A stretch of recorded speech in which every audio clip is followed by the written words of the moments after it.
Coming up in the news, motorists concerned about the status of the fishing hole road causeway and health officials advising everyone to take proper precaution. Here are why. The Bahamas Tonight Northern Edition starts now. This is the Bahamas Tonight, the Northern Edition. Good evening all. I'm Shashina Wool-Parkinson. As always, it is so great to have you with us.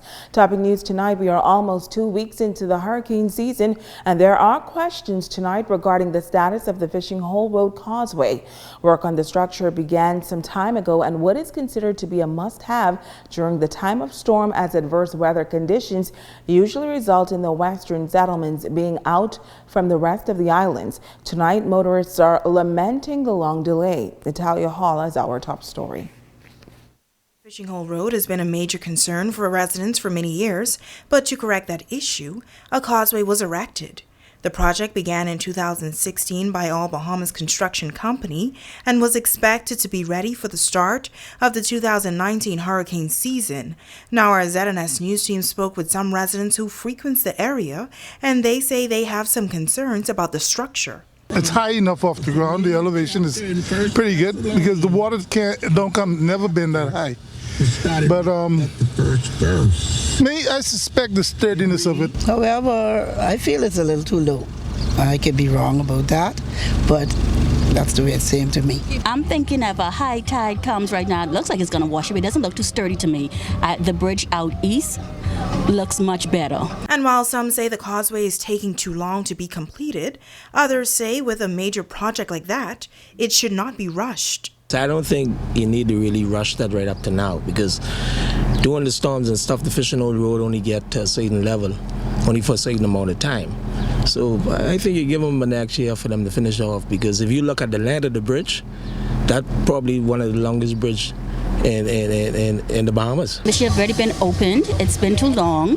When it's a really bad inconvenience when it rains, you have to go through the flooding to get there to where your destination is. I would still love to know what's the holdup and why it takes so long. I need to traverse that road daily. It's very concerning. These residents say they believe the causeway will be a major asset for West Grand Bahama. I was expecting it to be finished at this time, but it looked like it's just a delay. I don't know why, but it should be ready. It's a long process. I feel like it took very, very long. They tell me we can use it from 2 months ago, so I see that happening right now. You have to make sure it's done properly, but I don't think it's taken too long. It's Talia Hall, ZNS Network News. Thank you, Tali. Now, we reached out to the Parliamentary Secretary in the Ministry of Works for an update on the Fishing Hole Road Bridge. Lewis, who was in Parliament today, telling ZNS News that the general work done is progressing very well. He says right now the major area of concern is accessing the vendor stall on the northeastern side of the causeway. He confirmed that the design presented by the built team was rejected by technical staff of the Ministry of Works and the Port Authority because it did not meet the required safety standards as stipulated by the relevant codes, which focuses mainly on the safety of both vehicular and pedestrian users of the roadways. He says the design-built team were asked to present the technical team with 2 options for consideration. The technical team would then review and advise on the way forward. The technical team is now awaiting the submission. Meantime, that malfunctioning street light at the intersection of Carl Road and Pioneers Way has been repaired and is now back in operation for the past 4 days. Motorists were forced to treat the intersection as a 4-way stop, creating a dangerous situation for some motorists in the area. The Grand Bahama Port Authority officials announcing that the street light is now back up and running. Officials say it was unclear what shorted the system. However, the engineers were able to debug that system. Once again, the street light on Pioneers Way is now functioning again, and that's a day earlier than expected. Switching gears now tonight, this time it surrounds the preparation and handling of food. As Jamila Mizik tells us, this is of particular importance during the hot summer months. If you've eaten food recently and felt sick afterward, you may have contracted a foodborne illness, better known as food poisoning. It's caused by contamination of food or water by some bacteria. Sometimes it could be viruses. Sometimes it could be chemicals like lead or mercury. And sometimes it could be parasites. But the most common cause of food poisoning is a bacteria. It's either Campylobacter or Salmonella or E. coli. These are the common causes. Now, you've probably heard that you shouldn't eat food prepared with mayonnaise that has been left in the heat. Manager of training Gia Pierre says there is some truth to that. The old wives' tale is if it's made with mayonnaise the next day you can't eat it. It can last up to 7 days, but your temperature becomes very important. One of the things we teach in food safety is to avoid time and temperature abuse, and you're to leave nothing out for 4 hours because that's the amount of time that bacteria multiplies to dangerous levels. And in this heat, in the Bahamas heat, we don't even get the 4 hours. So you're just to keep it as cool as possible, and it can last, it can go, you can eat it for as long as 7 days. She says any food with moisture is easy to spoil, adding that when in doubt, throw it out. And if you're a food handler or simply a consumer, authorities are advising persons to take the necessary preparation steps to avoid possible foodborne illnesses. Touching things with our bare hands, not washing hands properly, that's food, that's hygiene of the food handler. Then you're to worry about proper cooling and storage and that sort of thing. And just to put things away as quickly as possible.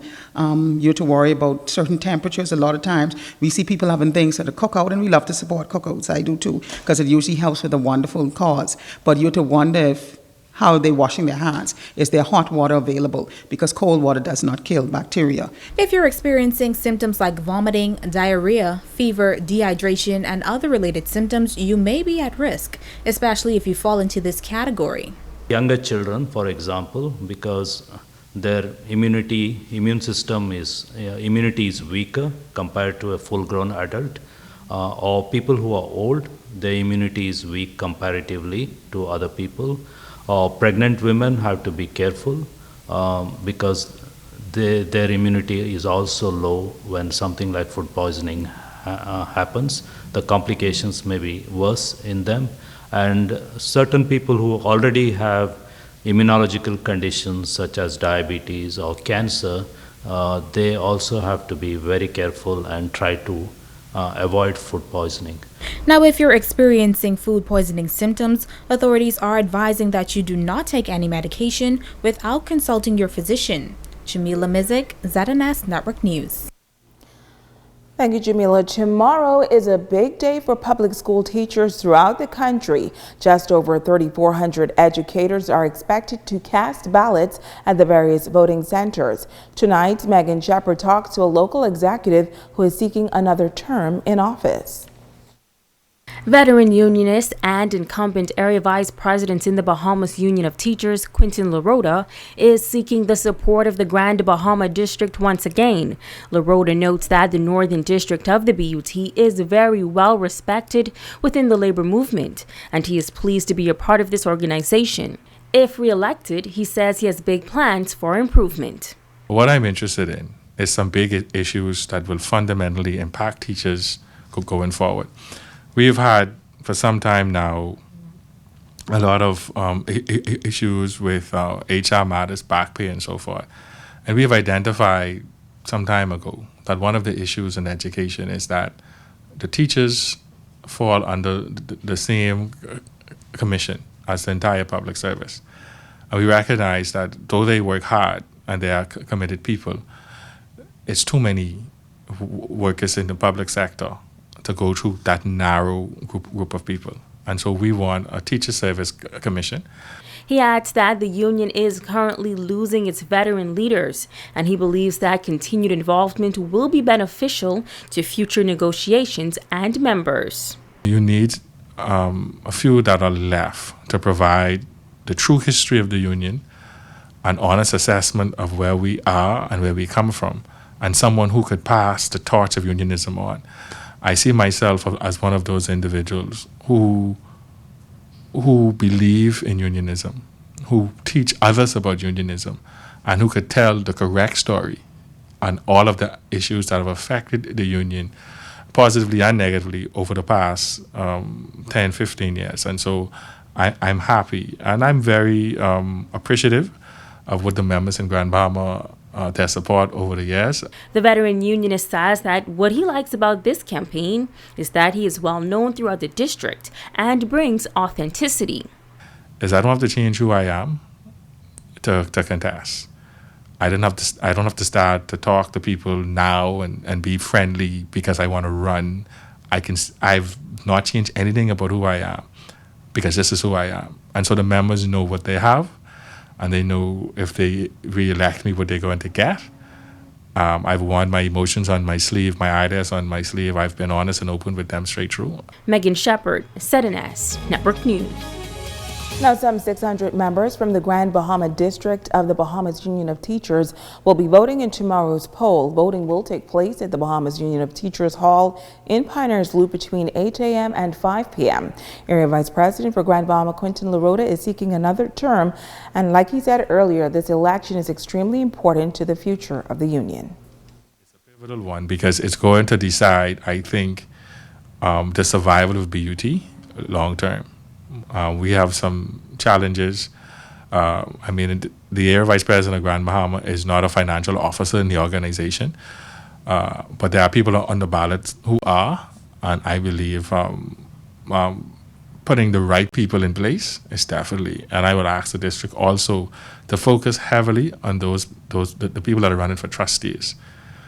Because if we had the trustees over the years that functioning as trustees function, many of the issues we had in BUT would have never happened.